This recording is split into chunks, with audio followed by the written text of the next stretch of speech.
上飞机上面可以看重播。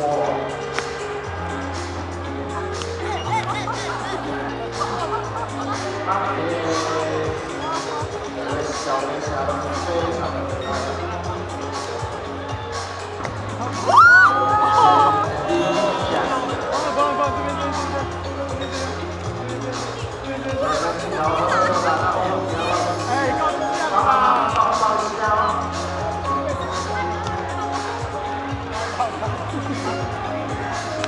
这个时候呢，也来跟各位来宣布一下，在实习上班的时候，大家就可以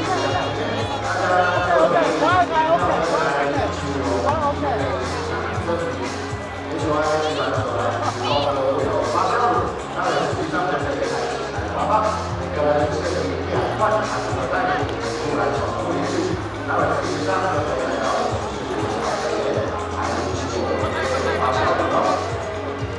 感谢大家。